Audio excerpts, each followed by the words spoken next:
Okay, hello everyone, and welcome back to Module 1, Lesson 2. Hopefully you watched the Module 1, Lesson 1 video before this, and hopefully you read the pages that I assigned to you yesterday as well, and that you're enjoying the book, because I think y'all are really going to like this book. I think it's a really good read, so hopefully you're enjoying it. And if you just want to give me your opinions on the book and what you think about it, shoot me a quick email. I would love to hear your thoughts about what you think of this book so far. But without further ado, let's get started. So again, we always start out with some announcements, right? So for those of you that didn't come up to the school to pick up the book, or you can't find time this week to come up to pick up the book, I uploaded a digital copy of the book, the entire book, onto the course homepage. It is located in the important links folder. So where you find your digital notebook is where you're going to find the link to the book. And it should be just called the crossover book, right? So just click on that and it'll take you to a PDF of the entire book.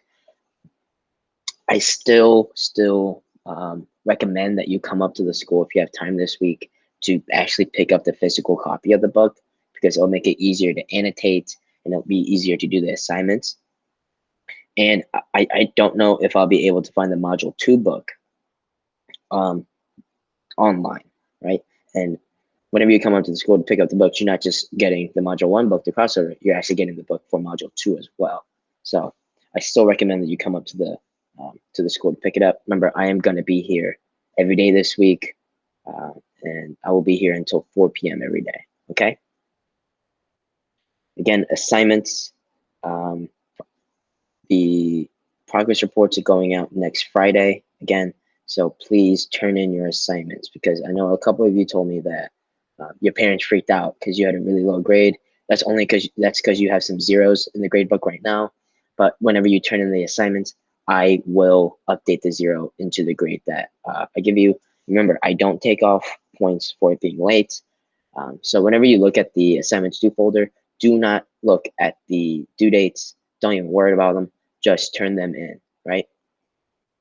And this is why I recommend doing the assignments the day that I assign them, right? So you're not catching up and having to do multiple assignments in one day, right? Because if you wait until the end of the 9 weeks, whenever grades are finalized, you're going to be doing a lot of assignments, right? And it's going to be a lot to go over. So please, please, please turn in your assignments. And then there is an assessment. Okay. Some of you still have not done the assessment, and it is currently closed right now. If you have not turned in the assessment, please let me know so I can open it back up for you, right? You do not want to get a zero on this assessment. This is your first major grade, and the major grades count for 60% of your grade. So if you get a zero on the first assessment, it is going to be a pain in the butt to try to climb back and get a passing grade. Because if you get a zero on the assessment, no matter how well you've done on the daily assignments that I give out, it's going to tank your grade still, because remember, it's 60% of your grade. So if you have not, let me know by email or message me on Schoology or on the question board, and I'll open it back up for you, okay? But let's get started. And again, remember these learning goals that we are doing for modules 1 throughout. So the learning goals for this lesson is we're going to apply an understanding of the theme of sense to self to a character in the crossover using effective evidence that we gathered from the book through annotating. And remember, sense of self is coming back again, and sense of self is going to stay here for the entire module. And so remember, we're going to get really familiar with sense of self, right? And then the second learning goal is we're going to explain key aspects of Josh Bell using the most effective evidence. So we're going to do a deep dive on Josh Bell and figure out what makes him tick, right? His sense of self, right? And those are the learning goals for the lesson today. So let's move on. So the intro. So what I want y'all to do is just look at these questions, right? And I want to summarize the book up to the point that y'all have read so far. Y'all should have read up to page 36. I will be assigning more pages later on for y'all to read tonight. So again, like, who's the main character in the novel? Y'all should know by now is Josh Bell. And how old do you think he is? He is 12 years old. So he's around y'all's age. You know, he's around there. He's in middle school, I think 7th grade. Who is his family? He's a part of the Team Bell family. His twin brother JB and or Jordan Bell. You know, JB. He likes to go by JB. And his mom and dad, Chuck Bell and Christy Bell. You know, they're a close knit family, and you're going to be able to see how close they are throughout the entire book.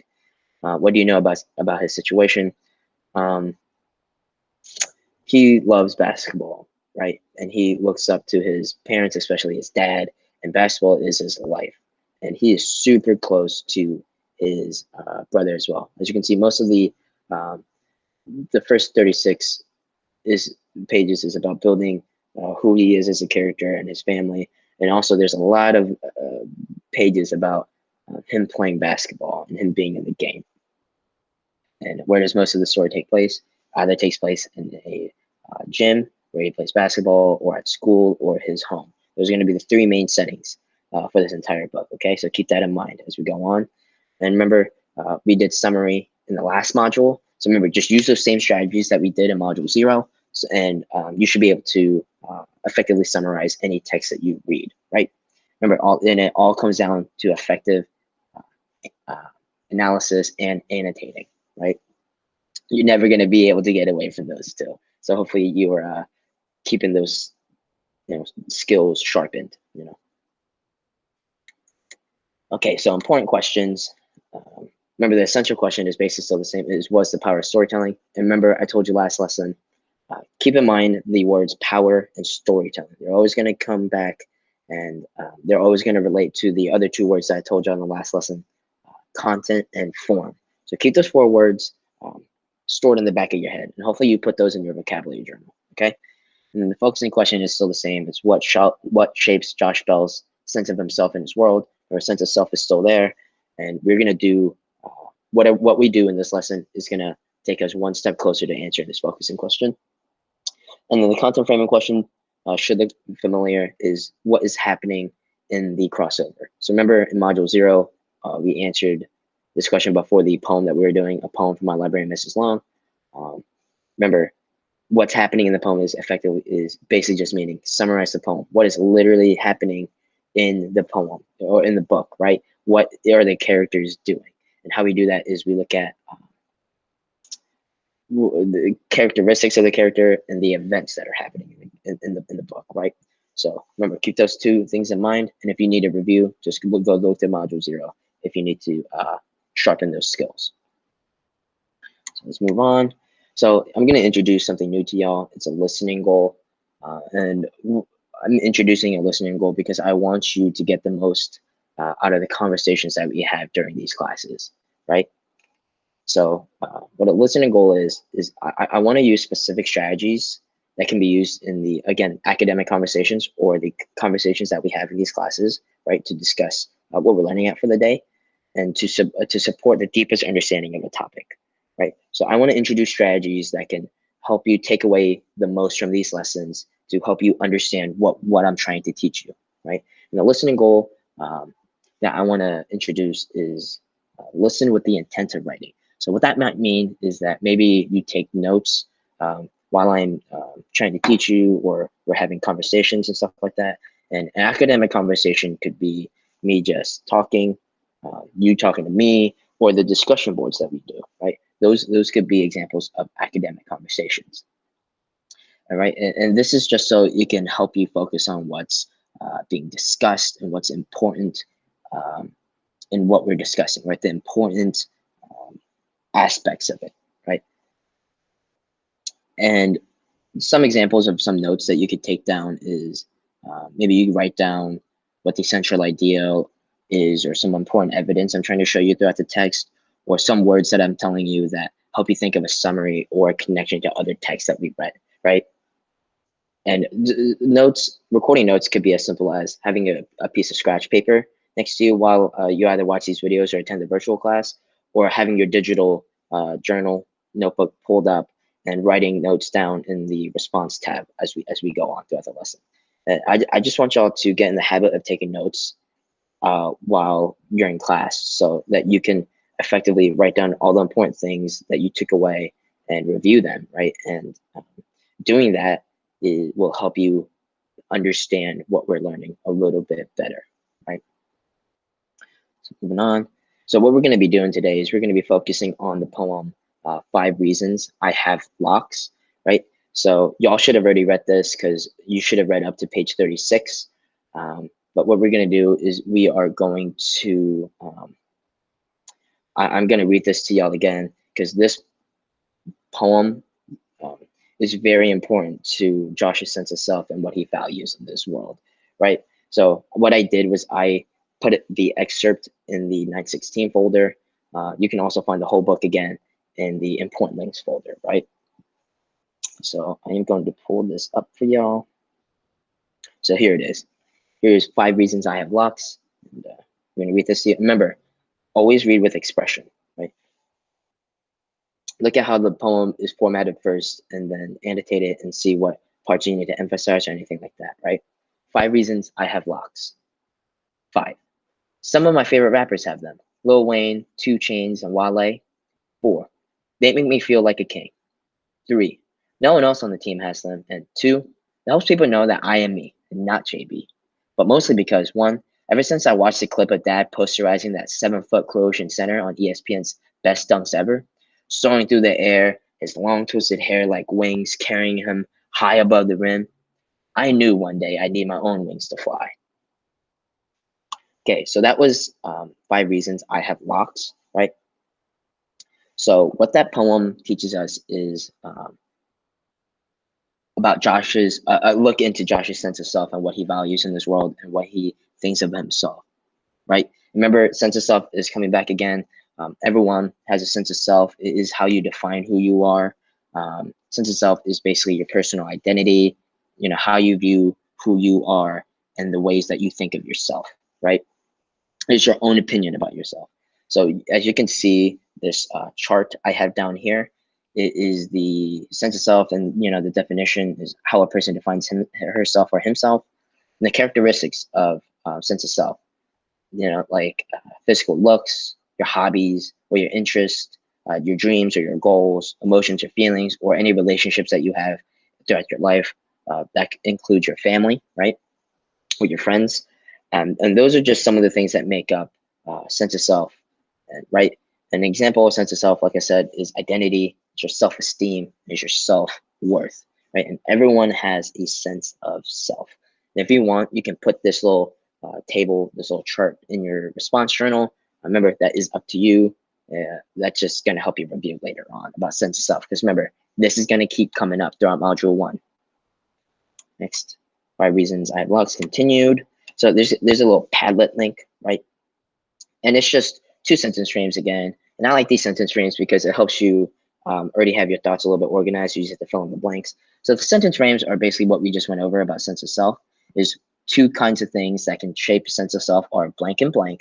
The other one is studying sense of self is important because blank. So if you want, you can click this plus, write your name up here, and then finish those sentence frames up here. Or you can just review what your classmates have said on the Padlet.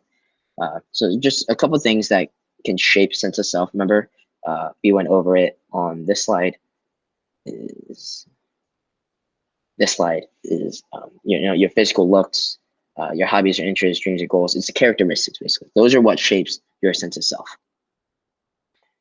right?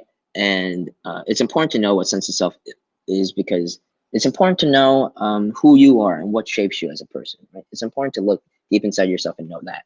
And a lot of experts study the term sense of self and how it helps a person or how it negatively impacts a person, right? So remember, sense of self is going to keep coming up throughout module 1, so be prepared. So again, that poem, 5 Reasons I Have Locks, the poem seems to be how hair shapes Josh's sense of self, but what we're going to be focusing on is why hair shapes Josh's sense of self and why it's so important to him, right? Because as you read throughout the poem, Josh's hair is super, super important to him, but we need to know why it is, right? So here's just some of the reasons. I numbered it like 5 is going to go with the 5 in the poem, right? So 5, Josh has dreadlocks to imitate the style of his favorite rappers, right? He connects himself to famous musicians and performers. He basically wants to emulate his favorite people in his life or his role models, right? The people he looks up to and he's fans of. You know, for he said he felt like his hair made him feel like a king. Kings are royalty, you know, and they get special treatment. Other people look up to them.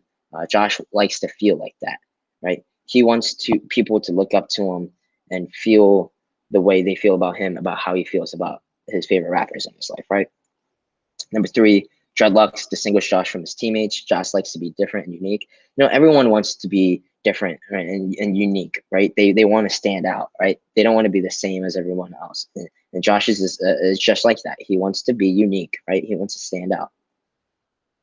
And especially when you're on a team, you can feel like you're just one part in a bigger system. But you know, Josh, he loves the aspect of team, but he also wants to be the one that stands out a little bit more. And two, his hair helps other people know the difference between Josh and his twin brother JB. If you have a twin, you sort of get this feeling that you're two peas in a pod, right? You can't separate each other, and then you're always going to be compared to each other. His hair makes him be able to separate from JB and help people know that, you know, they're two different people. They're not the same, right? And one, Josh likes to be like his father, right? Josh looks up to Chuck, and you know, he said whenever he saw that video of his dad dunking on that, you know, that center, you know, he was such a fan of his dad playing, and you know, he looks up to his father. His father is probably one of his biggest role model in his life, and he wants to emulate him. Also, he says his hair is like wings that help him fly, right? And Josh in his life, he wants to do big things. He has big goals. You know, he wants to make it to the NBA, and his hair, he feels like gives him the confidence to do that, right? So hopefully you're understanding why his hair is so important to him and why it shapes his sense of self, right? So I do have an assignment for y'all. It's a very, I think it should be a very fun assignment. So what we're going to be doing is, in quotation marks, a basketball card. But it's not really a basketball card. The assignment's located on your course homepage, and you're going to do it over your assigned character, right? And your assigned character is going to be the first initial of your last name. So if your last name begins with A through H, you're going to do basketball card over Josh Bell. If your last name begins with I through Q, you're going to do it over JB. And if your last name begins with R through Z, you're going to do Chuck Bell, his dad. And then after you're done doing the basketball card, you're going to complete a 3-2-1 response over Josh Bell. And I will show you what the assignment looks like now. So this is the assignment. It's very simple. Here are the instructions again. So what you're going to do, here's what the basketball card looks like.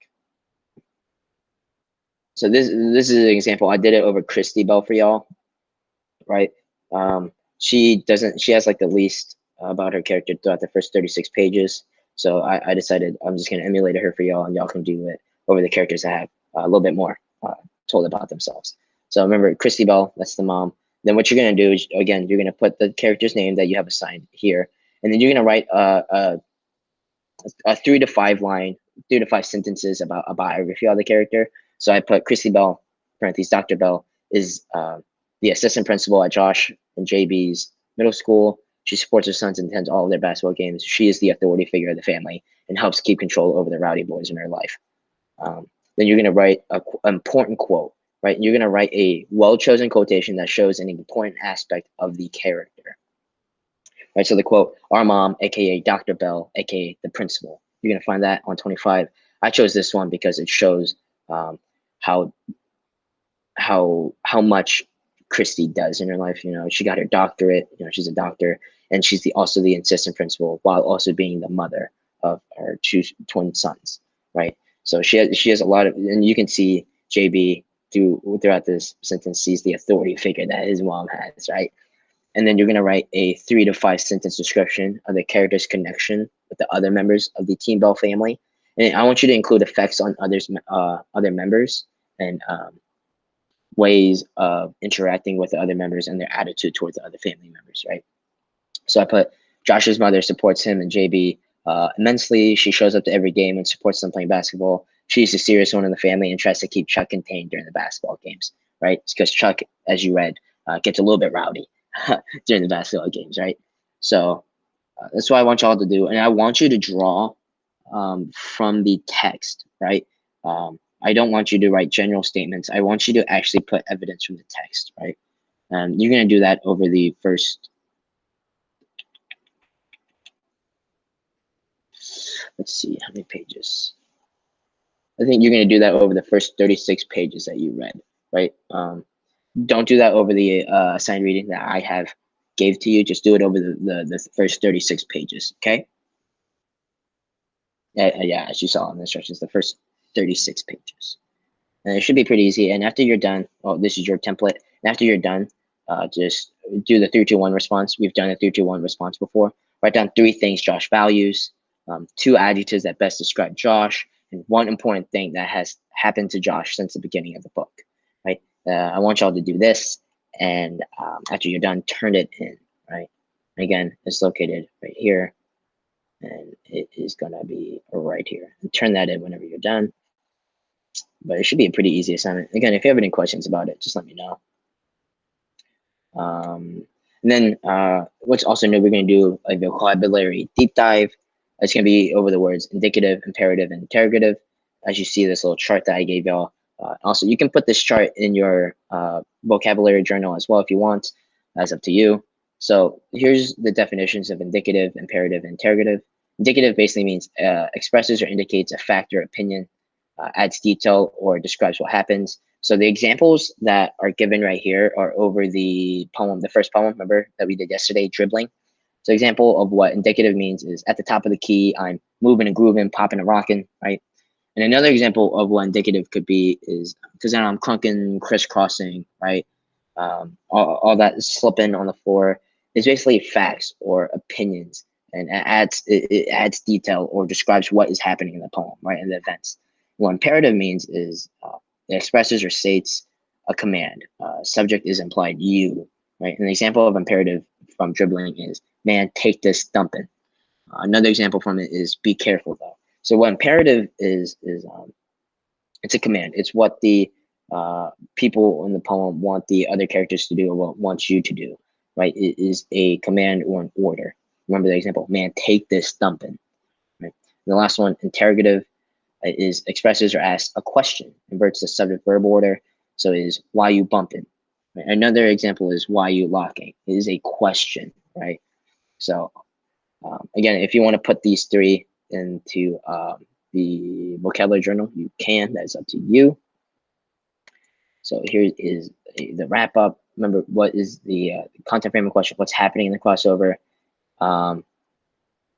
Remember that is basically summarizing the poem, and you should be able to summarize a little bit better now because of what we did in Module 0. If you still need help, go through Module 0 and review if you want to. Here are the pages that I want y'all to read for tonight and be ready for class tomorrow. I want y'all to read pages 37 through 62. Remember, this book is pretty easy to read. Remember to read with expression and annotate as you go. And if y'all have any questions, thoughts, concerns, email me, message me on Schoology, or go on the question board, okay? But hopefully you took a lot from this lesson. And remember, turn in your assignment that I assigned to you and let me know if you haven't done the major assessment yet, okay? But other than that, I will see you back here for lesson 3. Bye.